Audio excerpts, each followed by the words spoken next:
அன்பார்ந்த எனதருமை யூடியூப் நேயர்களுக்கு வணக்கம். என்றும் இது ஒரு முக்கியமான பதிவு தான். எல்லாருமே என்ன சொன்னான்னா தன்னுடைய உயிர் எந்த இடத்தில் இருக்கிறது என்று தெரிவது ஒரு முக்கியமான விஷயம். அப்படிங்கிறத நம்ம தெரிஞ்சுக்கிடுறதுக்கு இறைவன் நமக்கு அந்த கொடுப்பினையை கண்டிப்பாக கொடுக்கணும். இல்லைன்னா தெரியல முடியாது. ஜோதிடத்திலே நல்ல குரு கிடைப்பதற்கும் ஒரு கடாட்சம் வேணும்.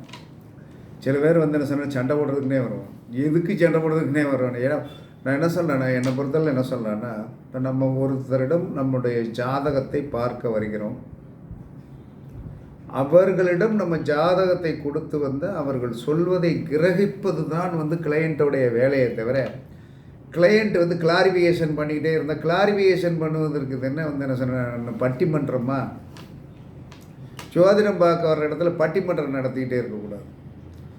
வந்தாங்கன்னா அவங்க என்ன சொல்கிறாங்க, அவங்க சொல்லுவதற்கு என்ன சொல்கிறாங்க, நம்ம எதிராளி என்ன சார் விளக்க சொன்னோம். ஆமாம் சார், இந்த மாதிரி இருக்கா, இருக்குது, இல்லை. அப்போ நம்ம என்ன செய்ய சிந்தனை பண்ணி பாருங்கள். இந்த மாதிரி என்னென்ன நட்சத்திரத்தை பார்த்து இப்படி இருக்கும். இதில் நிறைய பேர் சொன்னால், நிறைய பேர் படித்தவங்க எனக்கு ஐயோ இம்சை இப்போ வர்றதெல்லாம். அதனால் சில விஷயங்களை அவாய்ட் பண்ணி விட்டுருங்க. ஓகே, இன்றைக்கி என்ன டாபிக் அப்படின்னா,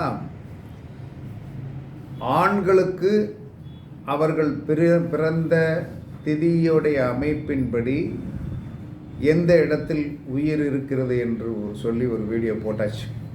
அதே மாதிரி பெண்கள் வளர்பிறையில் பிறந்திருந்தாலும் தேய்பிறையில் பிறந்திருந்தாலும் அவர்களுடைய உயிர் எந்த இடத்தில் இருக்கிறது என்று சொல்லக்கூடிய ஒரு ரகசியத்தை இன்றைக்கி சொல்ல போகிறேன்.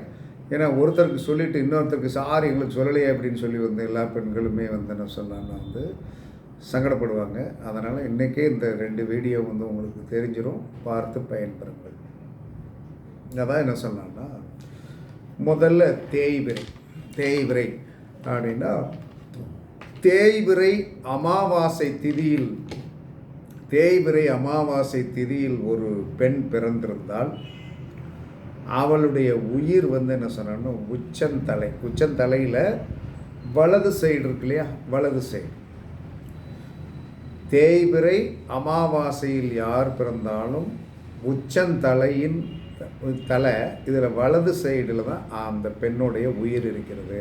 லேசாக வீட்டுக்கார் டப்புன்னு லேசாக அந்த இடத்துல தட்டிருச்சுன்னா உயிர் போயிடும். அதனால் கவனமாக இருங்கள். அதற்கடுத்து என்ன சொல்லலான்னா சதுர்த்தசி திதி தேய்பிறையில் எந்த பெண் பிறந்திருந்தாலும் அவளுடைய வலது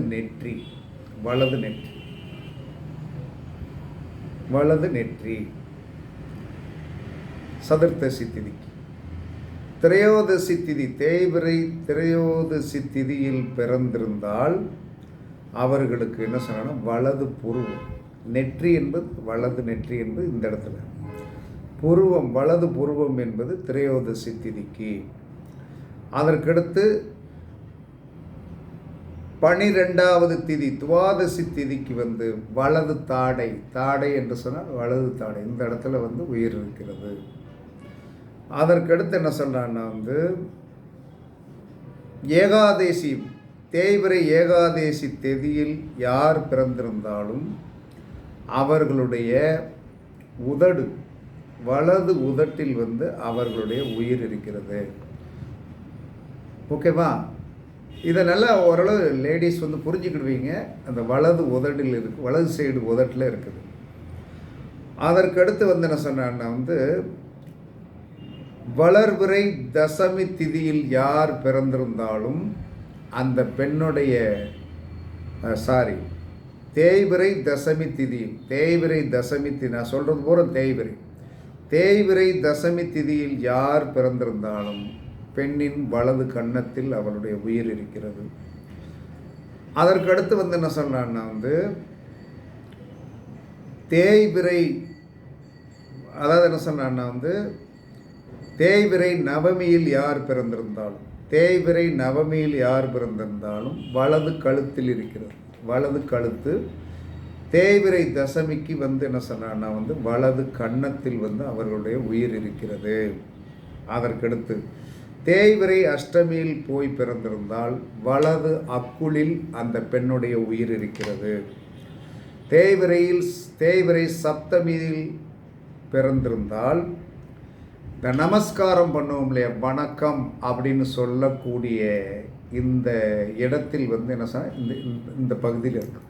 இந்த நமஸ்காரம் பண்ணுகின்ற 2 கை இணையும் போது நமஸ்காரம் பண்ணுகின்ற இடத்தில் என்ன சொன்னான்னா தேய்பிறை சப்தமியில் பிறந்தவர்களுக்கு உயிர் இருக்கிறது.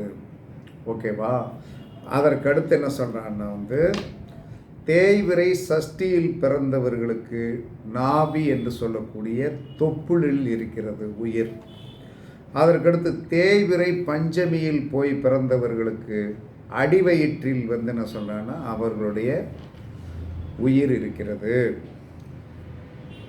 தேய்பிறை சதுர்த்தியில் பிறந்தவர்களுக்கு வலது முழங்காலில் அவர்களுடைய உயிர் இருக்கிறது. தேய்பிறை திருதியில் பிறந்தவர்களுக்கு வலது கணுக்காலில் இருக்கிறது. அதற்கடுத்து தேய்பிறை துவிதியில் பிறந்தவர்களுக்கு வலது பாதத்தில் இருக்கிறது. அதற்கடுத்து என்ன சொன்னான்னா தேய்பிறை பிரதமையில் பிறந்தவர்களுக்கு வலது பெருவிரலில் இருக்கிறது. வலது பெருவிரலில் உங்களுடைய உயிர் இருக்கிறது. இது நான் சொன்னது என்ன சொன்னேன்னா அமாவாசை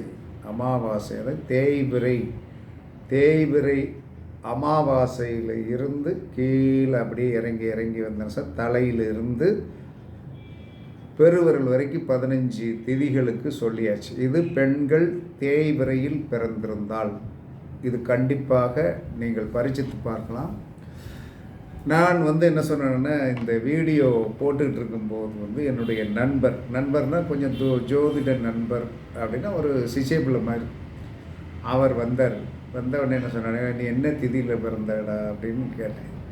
என்ன திதியில் போய் பிறந்தவொடனே என்ன சொன்ன, நான் என்ன சொன்னேன்னா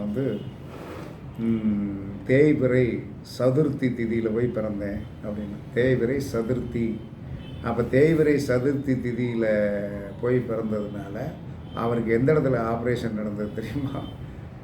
இந்த என்ன சொன்னான்னா வலது நாசியில் ஆப்ரேஷன் நடந்தது. அவர் பிழைத்தது மறுபிழப்பு. கொஞ்சம் அந்த பையன் கொஞ்சம் எதுலேயுமே குரு பக்தி அதிகமானவன். குரு பக்தி அவனுக்கு நல்லா அதிகமாக இருக்கிறது. அவனுக்கு 5 ரூபா லாபம் கிடைச்சா 2 ரூபா இங்கே கொண்டாந்து கொடுப்பான். எதுக்குடா வேண்டாம் பிள்ளவட்டிக்காரன் இல்லையா அப்படின்னு. அந்த மாதிரி பழக்கங்கள்லாம் உண்டு. கொண்டாந்து ஓடியாரும், தொட்டு கொண்டாந்து ஓடியாரும். அவனுக்கு அந்த யாருக்கு வேண்டாலும் தர்மங்கள் கொஞ்சம் செய்வது, கொஞ்சம் இலகிய மனசுடையவன். அவனுடைய செய்த தர்மம் காப்பாற்றியது. ஏன்னா இந்த நேரத்தில் இத்தனை பேர் நீங்கள் பார்த்துட்டு இருக்கும்போது ஒரு நல்லவனை ஏன் சுட்டி காட்டுறேன் தெரியுமா? அவனுக்கு அந்த நாசியில் தான் நான் சொல்கிறான்னா தேய்பிறை சதுர்த்தியில் போய் ஆண் பிறந்ததுனால வலது நாசியில் தான் பிரச்சனை வந்துச்சு. நிறைய செலவழித்து தப்பிச்சிட்டான். ஏன்னா தப்பிக்க வச்சிருவோம் நாங்கள். அந்த அளவுக்கு ஒரு நல்ல பையன். அதற்கடுத்து இதை பெண்களுக்கு இப்போ சொல்லிகிட்ருக்கோம். அதற்கடுத்து என்ன சொல்கிறான்னா இப்போ பெண்கள் வளர்பிறையில் பிறந்திருந்தால், பெண்கள் வளர்பிறை பௌர்ணமியில் பிறந்திருந்தால், யார் பெண் வளர்பிறை பௌர்ணமியில் பிறந்திருந்தால் இடது பெருவிரல். ஒரு பெண் வளர்பிறை பௌர்ணமியில் பிறந்திருந்தால் வலது பெருவிரல்.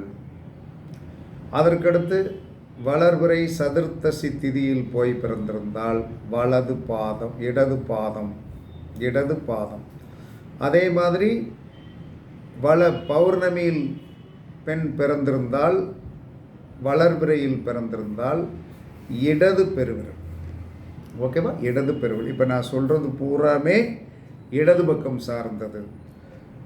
அப்பள சொன்னது பூராமே வலது பக்கம் சார்ந்தது. ஓகேவா?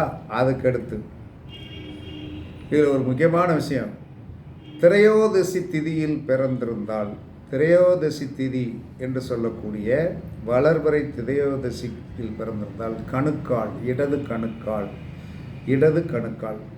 அதற்கடுத்து என்ன சொன்னான்னா, வளர்பிறை துவாதசி திதியில் போய் பிறந்திருந்தால் இடது முழங்கால். ஓகேவா? அதற்கடுத்து என்ன சொன்னான்னா வளர்பிறை ஏகாதேசியில் போய் பிறந்திருந்தால் பெண்ணுடைய இடது தொடையில் உயிர் இருக்கிறது. அதற்கடுத்து என்ன சொல்கிறான்னா வளர்பிறை தசமியில் ஒரு பெண் பிறந்திருந்தால் இடுப்பு, இடது இடுப்பு, இடது பகுதி இடுப்பு. அதற்கடுத்து என்ன சொல்கிறான்னா வளர்பிறை நவமியில் பிறந்திருந்தால் தொப்புளில் இருக்கிறது. வளர்பிறை நவமி திதியில் போய் பிறந்திருந்தால் தொப்புளில் இருக்கிறது, இடது தொப்புள், இடது பக்கம். அது எல்லாமே ஒரே சைஸாக தவிர இருந்தாலும் அந்த இடது பக்கத்தில் என்ன சொன்னான்னா கவனமாக பார்த்து கொள்ள வேண்டும். அதற்கடுத்து என்ன சொல்கிறான்னா வளர்பிறை அஷ்டமியில் ஒரு பெண் பிறந்திருந்தால் அவருடைய இடது மார்பில் தான் உயிர் இருக்கிறது, இடது மார்பில். அதற்கடுத்து என்ன சொன்னான்னா வளர்பிறை சப்தமியில் பிறந்திருந்தால் இடது தாடையில் இருக்கிறது, இடது தாடையில் அவளுடைய உயிர் இருக்கிறது. அதற்கடுத்து வளர்பிறை சஷ்டியில் பிறந்திருந்தால் இடது அக்கிளில் இருக்கிறது. அதற்கடுத்து வளர்பிறை பஞ்சமியில் எந்த ஒரு பெண் பிறந்திருந்தாலும் இடது கழுத்தில் இருக்கிறது அவளுடைய உயிர். அந்த இடத்துல உடலில் பிரச்சனை வராமல் பார்த்து கொள்ள வேண்டும். அதற்கடுத்து என்ன சொல்கிறான்னா வளர்பிறை சதுர்த்தியில் பிறந்திருந்தால் அந்த பெண்ணுக்கு இடது கன்னத்தில் உயிர் இருக்கிறது. அதற்கடுத்து என்ன சொல்கிறான்னா வளர்பிறை திருதியை திதியில் பிறந்திருந்தால் இடது உதடில் என்ன சொல்கிறான்னா இருக்கிறது. அதற்கடுத்து என்ன சொல்கிறான்னா துவிதியை திதியில் பிறந்திருந்தால், வளர்பிறை துவிதியை திதியில் பிறந்திருந்தால் இடது தாடையில் இருக்கிறது, இடது தாடை. அதற்கடுத்து என்ன சொல்கிறான்னா உங்களுக்கு என்ன சொல்கிறான்னா வளர்பிறை பிரதமையில் பிறந்திருந்தால் இடது கபாலம்னா மண்டை, இடது கபாலம். ஓகேவா? அப்போ இதுதான் என்ன சொல்கிறான்னா ஜோதிடத்தில் என்ன சொல்கிறான்னா படக்கூடாத இடத்துல படக்கூடாத இடத்துல பற்றும்னு சொல்லக்கூடிய ஒரு விஷயத்தை முன்னோர்கள் சொல்லியிருக்கிறார்கள் என்று சொன்னால் அதற்கு இன்றைக்குத்தான் அர்த்தம் எனக்கே தெரிஞ்சது. அப்போ அந்த அர்த்தம் நமக்கு தெரிஞ்சு போச்சு. இனிமேல் இந்த ஆண்கள் வளர்பிறையில் பிறந்தாலும் தேய்பிறையில் பிறந்தாலும் அவர்களுடைய உயிர் எங்கே இருக்கிறது என்பதை குறித்து கொள்ளுங்கள். இதெல்லாம் அப்படியே ஒரு டைரியில் நல்லா நீட்டாக எடுத்து நோட் பண்ணி வச்சு உங்கள் வீட்டில் பிள்ளைகள் எங்கே பிறந்திருக்கு, எந்த திதியில் பிறந்திருக்கு. நம்ம வாட்டுக்கு ஏதாவது கோபத்தில் லேசாக அடிச்சிட்டோம்னா எந்த இடத்துல அடிக்கக்கூடாது அப்படிங்கிறது நமக்கு இன்றைக்கி தெரிஞ்சிருச்சு. சரி, பொண்டாட்டியை கோபத்தில் அடிக்கணும் அப்படிங்கிற ஒரு முடிவு வந்துருச்சுன்னா படக்கூடாத இடத்துல பட்டு அது வாட்டுக்கு என்ன நம்மளை கம்பி என்ன வச்சிடக்கூடாது. எத்தனை தீர்வு இருக்கிறது. நம்மளுடைய உயிர் எங்கே இருக்கிறதுன்னு முதல்ல தெரிஞ்சிட்டோம். நம்மளுடைய பொண்டாட்டி உயிர் எங்கே இருக்குதுன்னு தெரிஞ்சிட்டோம். மூத்த குழந்தையோடைய உயிர் எங்கே இருக்குதுன்னு தெரிஞ்சிட்டோம். மனைவியோடைய உயிர் எங்கே இருக்குதுன்னு தெரிஞ்சிட்டோம். ரெண்டாவது குழந்தையோடைய உயிர் எங்கே இருக்குதுன்னு தெரிஞ்சிட்டோம். இது எல்லாமே 4 பேர் ஒரு வீட்டில் இருந்தீர்கள் என்று சொன்னால் அந்த 4 பேருடைய உயிர்கள் நமக்கு எங்கே இருக்கிறது என்பது தெரிய வேண்டும். தெரிந்து என்ன சொன்னான்னா அந்த பகுதியில் நோய் வந்தாலும் அந்த சிம்டம்ஸ் தெரிஞ்சதுன்னா உடனே சீர்படுத்திடணும். அந்த பகுதியில் தயவு செய்து ஆப்ரேஷன் பண்ணினீர்கள் என்று சொன்னால் உங்களுடைய உயிர் போய்விடும் என்று சாஸ்திரம் சொல்கிறது, நான் சொல்லலை.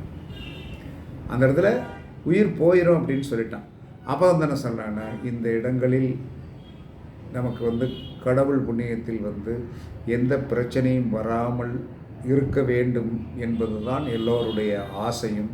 அதனால் என்ன சொல்லலாம்னா நீங்கள் அந்த ஒரு நிலைமைக்கு என்ன சொல்லலாம் நாம் தள்ளப்படாமல் உங்களுடைய வாழ்க்கையை என்ன சொல்லலாம் இறையறியலால் காப்பாற்றி கொண்டு, அதனால் தான் சொல்லுகிறார்கள் முன்னோர்களுக்கு முறையாக திதி கொடுங்கள், ஏன் சொன்னாங்க? முன்னோர்களுக்கு முறையாக திதி கொடுங்கள், அவர்கள் இறந்த தமிழ் மாதத்தின் திதியிலோ அல்லது அமாவாசையிலோ கண்டிப்பாக கொடுங்கள் என்று சொல்வதற்கு காரணமே, நம்மளுடைய உயிர் திதி கொடுப்பதின் மூலமாக காப்பாற்றப்படும், நம்மளுடைய முன்னோர்கள் காப்பாற்றுவார்கள் என்பது இன்றைய இந்த நான் போட்டிருக்கிற வீடியோவிலிருந்து உங்களுக்கு தெரியும்.